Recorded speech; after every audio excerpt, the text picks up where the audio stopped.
All right. Well, Dr. Ted Tyne, thank you for joining me today. My name's Marita Costello, and I've known you for 30 years. It's hard to believe. And it's been a huge honour and pleasure to have you as one of my friends and my mentors, and indeed a champion.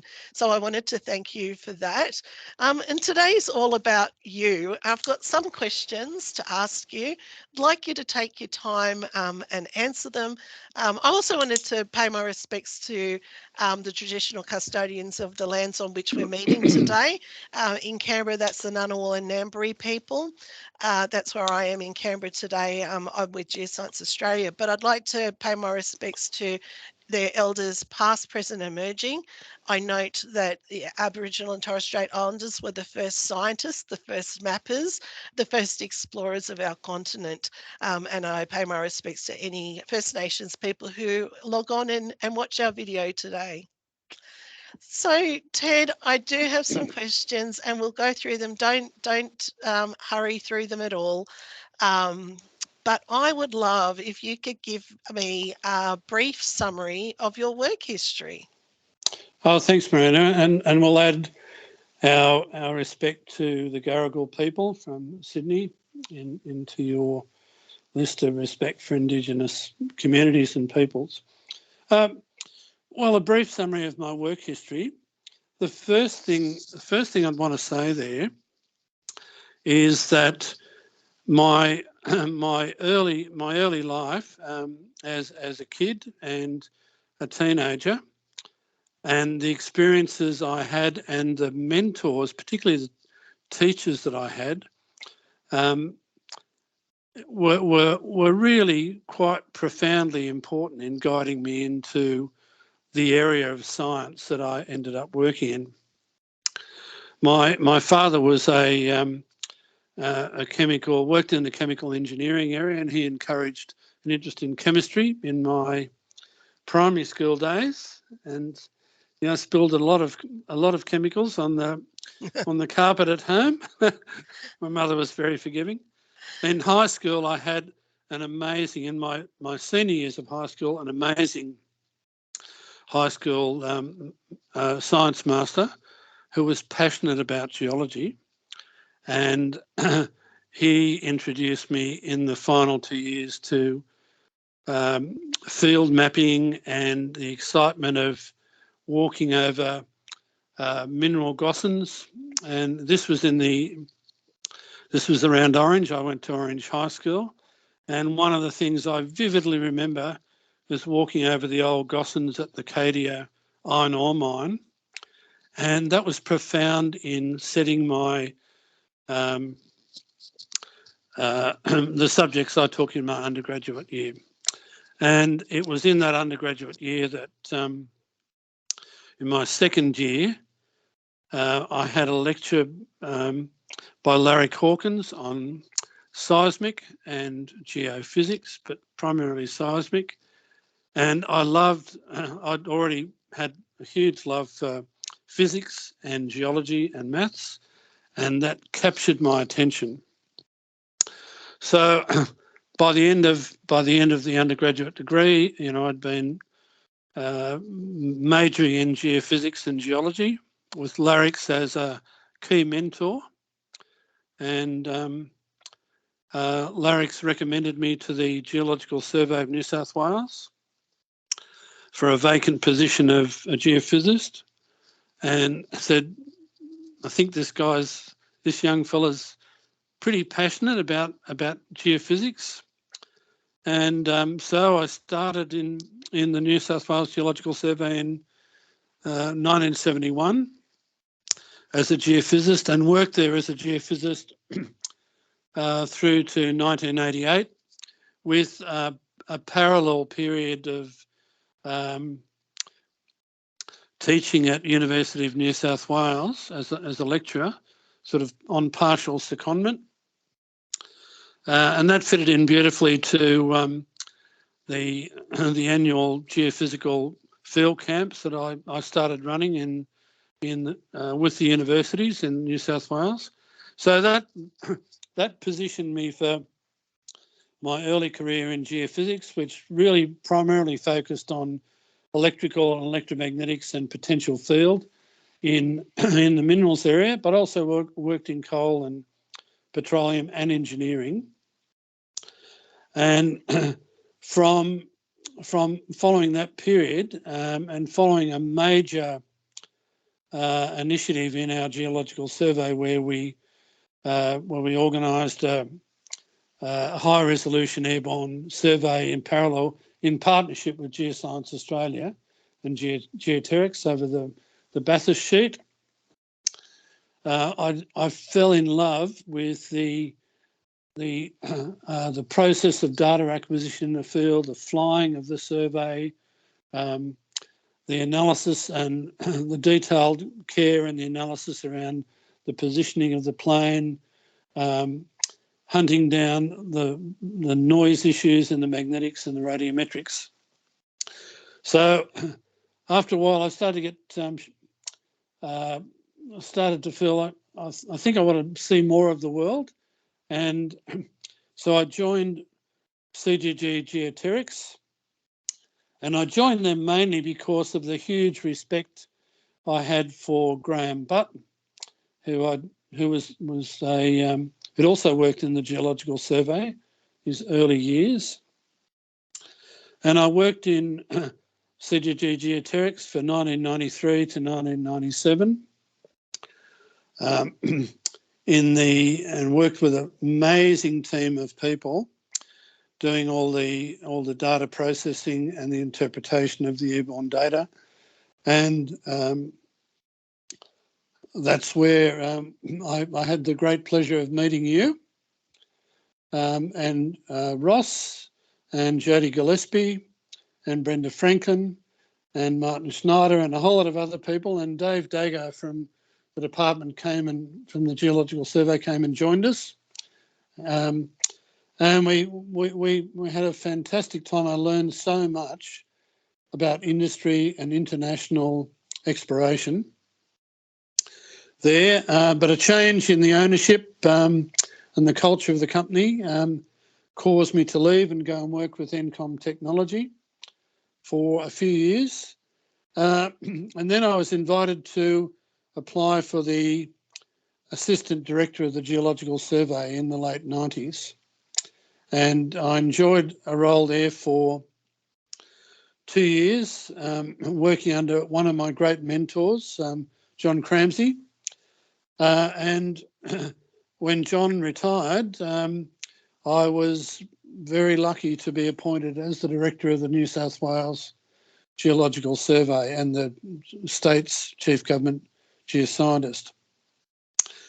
And following a change in the culture of the government and a move by the department to a regional centre in 2005,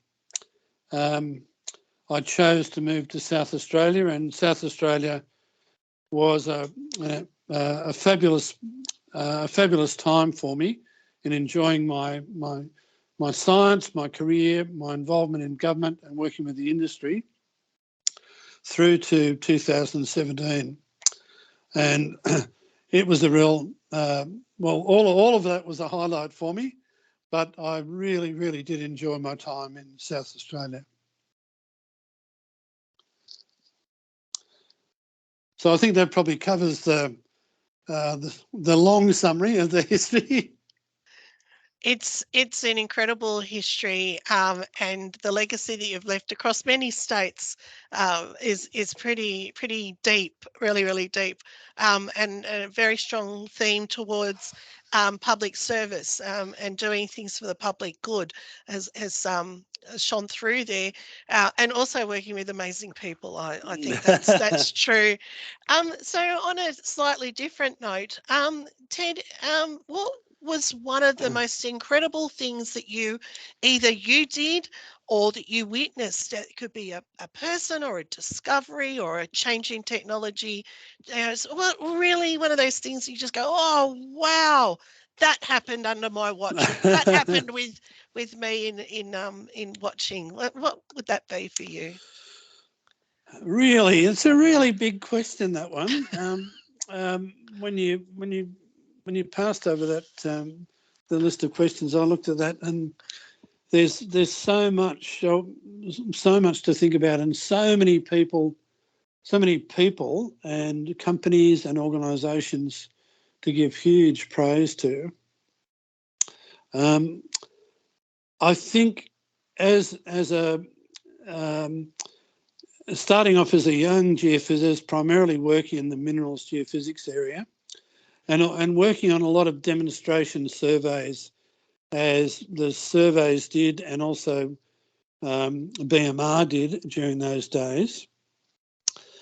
The excitement of a new discovery, a new major discovery in our patch of rock, was probably the most exciting for me, and something that really thrilled me, and really drove home why exploration geophysics is so important. Ultimately, exploration geophysics is not just about the techniques, it's about the discovery and the creation of new knowledge and understanding the earth, and identifying new mineral systems and new deposits that will be of enormous use and value to the broader community. So my first, probably one of the most incredible achievements was the identification of the Allura mineral deposit, which was identified on the edge of a survey that was undertaken by the BMR, a regional survey, by the company ASEG. And ASEG got in contact with our geological survey they came in to see us, said, we've got this anomaly. We're going to fly some more geophysics to define it, but we want some help on the ground. And they also approached Geoscience Australia. So in the earliest stage of that discovery, both the Geological Survey, our Geological Survey in New South Wales, CSIRO, who are developing a new technique, SIROTEM, and the BMR, people like Brian Spees, who are testing new EM techniques. We all worked together during the early stage of the Allura discovery, and all our mentors, Don Emerson, says, well, I want to publish a case history out of this, guys. And so the Allura geophysical case history became the first mineral case history published as a bulletin by the ASEG. It was a really exciting time, and it really drove home why, the value of exploration geophysics, and really justified for me in a deep way why I was doing the job that I was doing. The excitement and the passion, that's exactly how I feel when you make a discovery. All the hard work that goes into it, and then it just lights up like Christmas tree, and then the flow-on impact. So not only obviously leading to a discovery in a mine, but how other people then use those techniques and technology and information and deploy those in different areas. It has a long lifetime, and then the benefits to the economy of also. That's a great one. Ted, did you have a second one? Well, when I went to South Australia in 2005, I arrived, and the Plan for Accelerating Exploration initiative had just started, and the first round of drilling support had gone out to companies, and one of the small prospectors who'd taken up who held a tenement which was originally held by Mount Isa Mines, put an application in for drilling money out of the PACE initiative. And the first two holes that were funded by government and this prospector, Rudy Gomez, intersected an extraordinary intersection of well over 100 metres, more than that, of Olympic Dam type mineralisation. This became the Carrapateena ore body. And so I was there on the ground with our geological survey people, with Mark McGough, the director of the Geological Survey, Paul Heathersay, who'd become the head of the Minerals and Energy Department. I was head of the minerals part of the agency. It was super exciting, and it was a really difficult discovery because it was under 300 metres. So, and this had come after a period of time where cooperative research centres like CRC Leam had been talking about the importance of looking undercover, understanding the regolith and searching undercover. So here we had an amazing new discovery under deep cover, and that discovery really triggered a whole lot of new science and new CRCs, such as the Deep Exploration CRC, to follow up the next era of deep exploration. So Allura was super exciting as a young geophysicist. Carrapateena was enormously satisfying as a senior person in the new South Australian department. Incredibly important. Absolutely pushed boundaries that made people think about what was possible, and still is a leading light in exploration. People still talk about that discovery. Fantastic. Was there a third, or should I move on? No, I think we'll move on. We'll move on. Ted, you've talked about your teachers and mentors at uni as inspiring you when you started out, and I found that very powerful, because I also had amazing teachers who seamlessly opened doors to knowledge, and you look back and you go, gee, that was really complicated stuff that they just effortlessly introduced us to. So you've sort of covered who started out, who inspired you when you started out, but who inspires you today?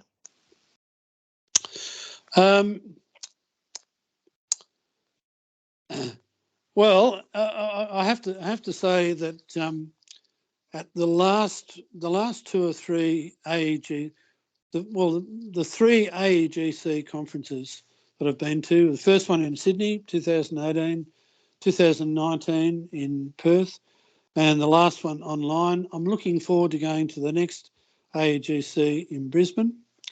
I have been really amazed at the extraordinary professionalism and the advances in numerical modelling, artificial intelligence, but also data collection systems, particularly around gravity, squid technology, etc. So I think this current generation, our current generation of young early career scientists are doing an amazing job. That's really inspiring for me. The individuals that have really inspired me have not always been geophysicists. I talked about Larry Hawkins, John Ringus, who I worked with for 15 years. But there are many geophysicists in industry that I also worked with in my early career and mid-career, with BHP, Phil Harmon, and all of his team, the Falcon team.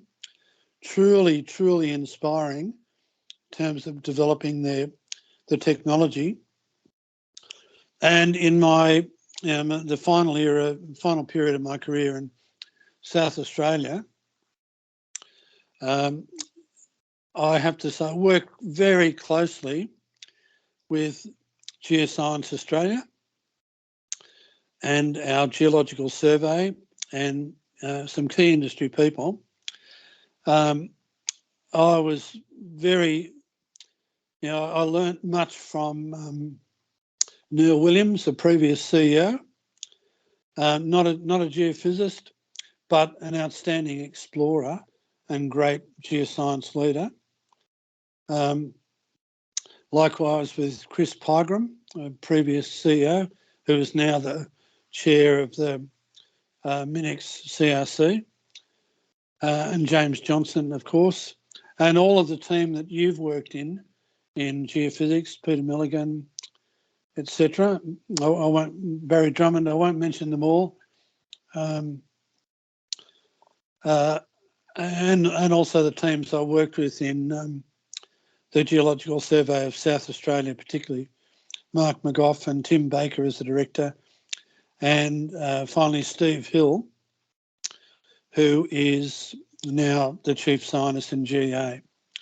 So one of the things I wanted to say about this most incredible person is that as geophysicists, we're trained as geophysicists, we've worked in geophysics, but my career paths into a broader, a broader commitment to exploration and creation of economic prosperity is not unusual. There's quite a number of people who've broadened their scope from the disciplines of geophysics to exploration and all the technology associated with that more broadly. So for those people who may listen to this, don't always look at your discipline and the leaders and the champions that are working in your discipline. Also look beyond that to the multidisciplinary approach and the multidisciplinary champions, because there's much to learn and much to be awe-inspired by looking beyond your immediate discipline. Yep, I think that's probably covered it. I love that. I don't think I can add anything to that. Yeah, they're amazing humans, but also you're right, the next generation is got some amazing talent and skills. They say on the shoulders of giants, don't they? And I think there's a lot of hope for our industry. So, this is a fun question. Most of the people who get into geophysics love the traveling part of it. So just, maybe your top 3 destinations that you went to for work, not family, not for holidays, yeah, not family. Work locations and why? Yeah. I think I've been to, of course, been to every state and every region in the state, and just about every, I've been to every major mineral domain system in Australia, and we have an extraordinary country, absolutely amazing. So I've had many highlights around, eating a barbecue up in the Kimberleys, with a beautiful sunset. You've had that as well. I know you have. Probably in terms of travelling, the first major, I'd been travelling overseas on holidays with family, but one of the first major international travel destinations I went to with Geoterex and then with NCOM was to Botswana. And this was to do with a major Canadian funded survey around the Okavango Delta, huge 300 line kilometre magnetic survey. And both Geoterex and NCOM, and we also had Intrepid Geophysics working with us to develop what became the first online delivery for geophysical data from a geological survey, GDADS, as it became known. But this was really exciting because I always wanted to go to Africa, and Botswana is an amazing place to go. A really friendly place, great things to see, and I've been back a number of times, and it's been fantastic every time. Along those trips, I also went to Namibia, and also an amazing country, both enthusiastic mineral exploration explorer destinations, and also South Africa. So South Africa was probably the second most interesting place. I went with John Bishop during the early 90s to give a course on a 5-day course to a company called Glencore, Barry DeVet's exploration team. Barry lives in Australia now. And it was about electrical, surface downhole, electrical, EM, magnetotellurics. And it was a fantastic time in working for 5 days and teaching in South Africa. I learned so much more than I ever hoped to learn about the culture and the people, and how South Africa had changed. It was inspiring how it had changed after Nelson Mandela became the head of the country. It's really quite inspiring. Probably the third most extraordinary place I've been to is the Atacama Desert in Chile, where geoterics, when I was working with geoterics, they flew the first fixed-wing airborne EM survey up on the top of the Atacama Desert in Chile for BHP. And I went back there during my time in South Australia with the minister I had. It was a fabulous person to work with, Minister Tom Koutsantonis. Went there to show him one of the BHP open cut mines, Escondida, and one of the mines up in the Atacama as well. It was a fantastic science trip. And one of the satisfying things of showing our political leaders why it is so important to invest in early stage exploration leading to identification of mineral systems, discoveries, through to extraordinary economic development and wealth that builds countries and builds regional communities.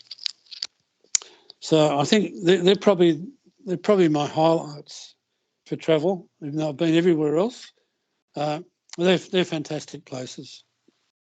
Being a geophysicist does offer the opportunity to see some remarkable places and stay in places where you do feel a part of the community. You really do get to feel like you belong to somewhere rather than just passing through like a tourist. So I love your top three, plus the Kimberleys. The Kimberleys is one of my favourite places as well. So a little bit of a sidetrack. We've got a lot of people in our industry who end up, being a science expert, being a deep domain expert, and because they're so great, they end up becoming managers of people, managers of projects, and in the end they become leaders. So I was just wondering, do you have a piece of advice you could give to up and coming leaders? Oh, thanks, Miranda. This is a really important, this is probably the most important question you've got to ask me.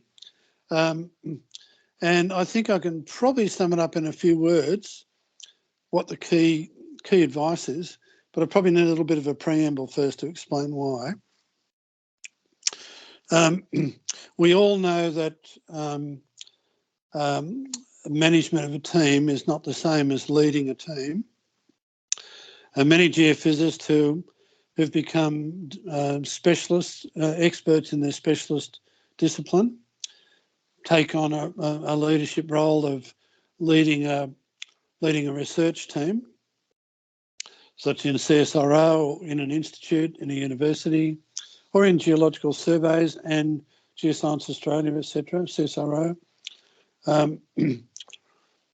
And the key element for that management and leadership is about being the champion of the science and the champion of the innovation.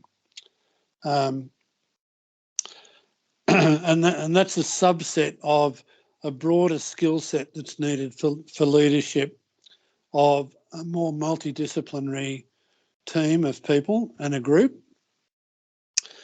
And in that space, building confidence in the team, building skills.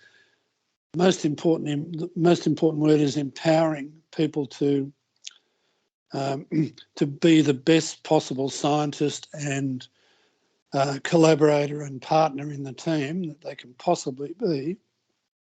And as a leader, coaching them and encouraging them to move into that space rather than sitting in the corner just working on the science.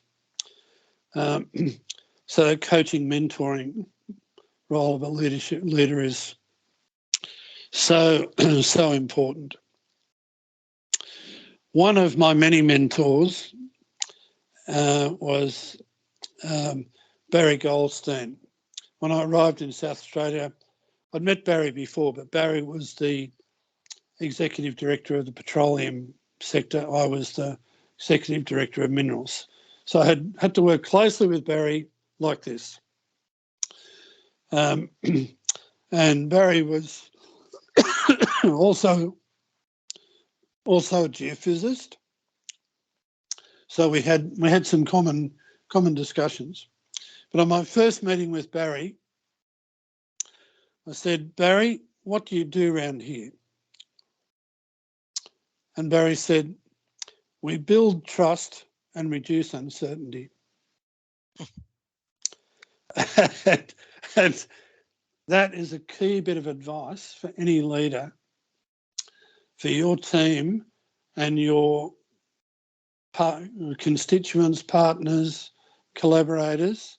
A key part of leadership is doing all the mentoring, and it's advocating for the money. All of those things are that blend of spectrum of management through to leadership.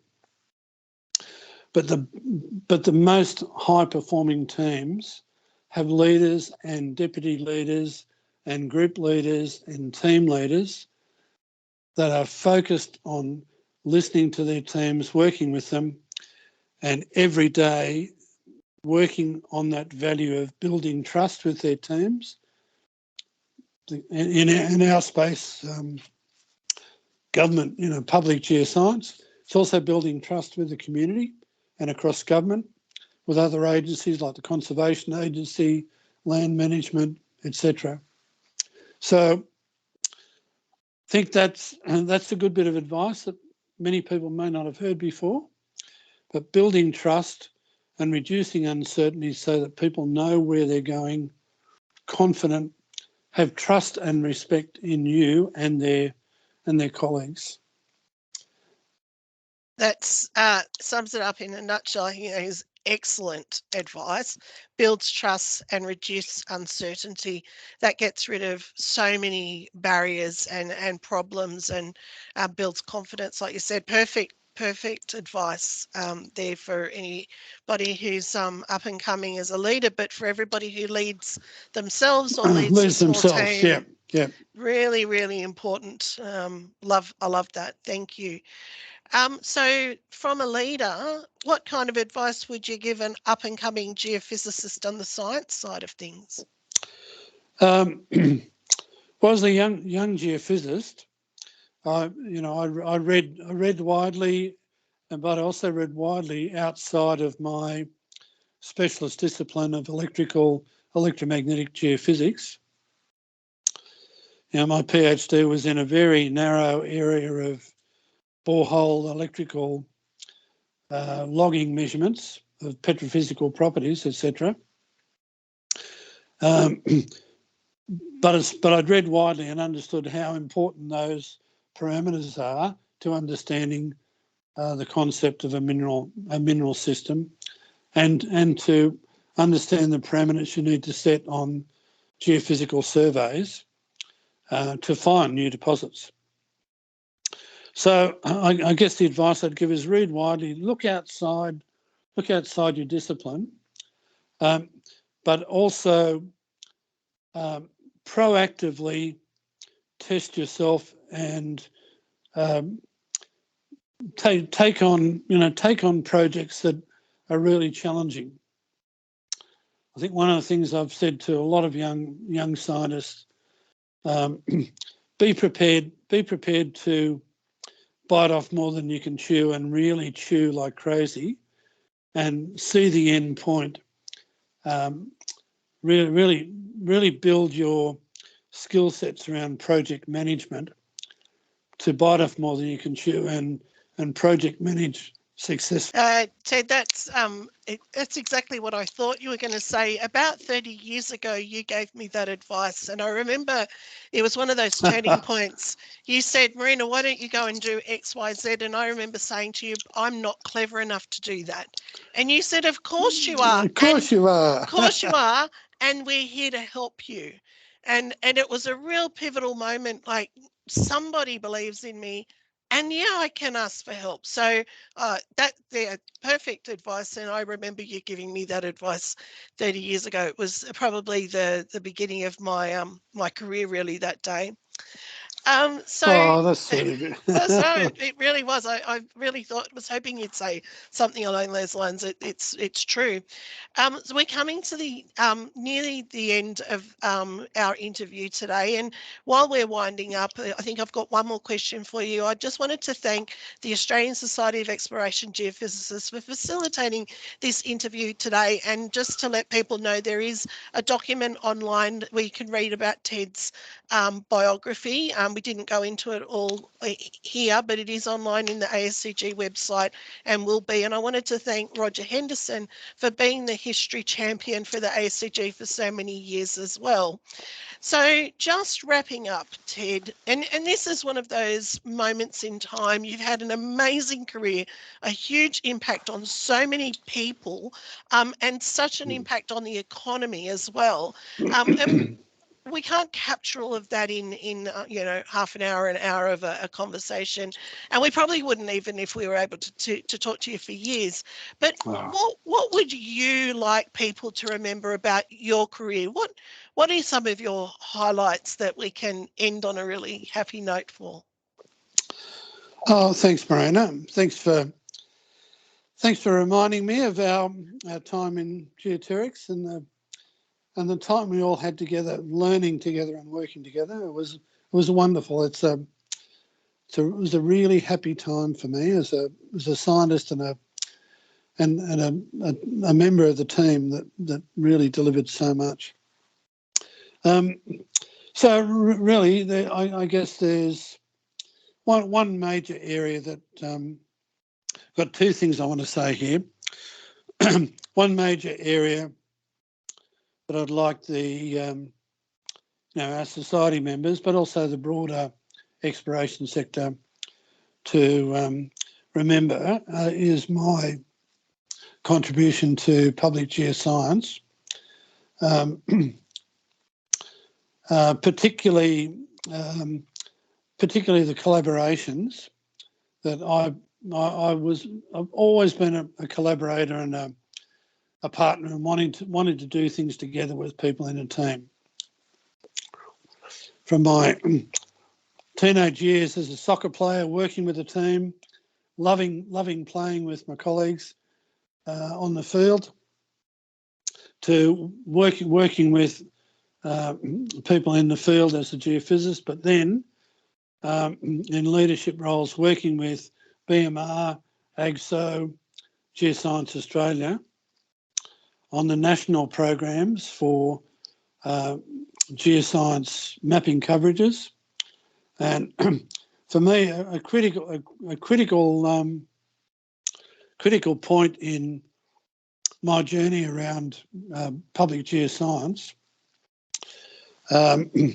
was the establishment of that first high-resolution survey over the Bathurst sheet with Geoterics and Geoscience Australia and the Geological Survey, which we by necessity had to do as a commercial enterprise because our Treasury, New South Wales Treasury, wouldn't fund it. They thought industry should be funding it. And I've got to say, there was some pushback from some of the exploration companies to why government should be flying high-resolution surveys that were really in the domain of what they thought was what explorers should be doing. But it was a good pilot study which spawned new policies and working together between Geoscience Australia and AGSO, BMR, AGSO, etc., and the states. So not only am I proud of the amount of survey work I've advocated for and found the money for and actively been involved in, I'm really proud of the partnerships that we all developed between the geological surveys and the Federal Geological Survey.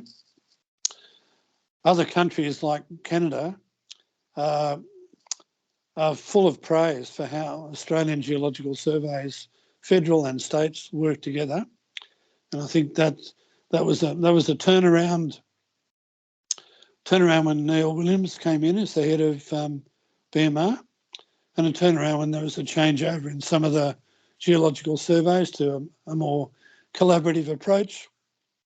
It also helped to support and establish the cooperative research centres in exploration, geophysics and exploration.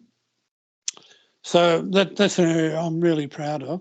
Secondly, in my 12 years in South Australia, separate to the science, I was also the lead regulator for the exploration industry, the mining industry and the quarrying industry and the opal mining industry. And it was a challenge in the first few years to learn how to be a rigorous regulator. And I learned much from Barry Goldstein at Build, Trust and Reduce Uncertainty with the industry and the community. And I really grew to really, really enjoy working in that regulatory, working in that regulatory space. So probably one of the most important things I'm most proud of is towards the end of my time in South Australia, working hard with government and both types of government, Liberal and Labor, to establish a new contemporary outcomes-based mining act, which is one of the best. Well, it sets a model for other parts of Australia that are using old mining acts, and it also establishes clear rights for miners, explorers, communities, and also sets the framework for a good culture of social licensing between the industry and the community and government. So those two areas have been enormously satisfying to me. Well, Ted, I hate to stop here. I want to thank you so much for your time today and for sharing so much of your career and your life with everybody who's going to listen and with me today. Really a pleasure, and thank you so much. Oh, thanks, Marina. One last thing that I should have mentioned. The ASEG has been at the very centre of my science from my undergraduate years, because Larry Hawkins was a co-signatory to the foundation of the society. He pushed us young students into the early meetings in 1970, and then I was able to join as a professional geophysicist early the following year in 1971. And the ASEG has been my cornerstone. It's been my core professional society for my whole career, and I'm very proud of what the ASEG has done, published. The ASEG has traditionally run the best conferences And I was so proud to be involved in the first ASEG conference in 1979. It's a fantastic society, and I hope all the new young scientists coming into the ASEG really look to value the huge heritage and the contribution to the history of our evolving science of exploration geophysics over 50 years. Yeah, here. Cheers to the ASEG, I agree. Well said, Ted. Thank you. All right, I'll sign off now.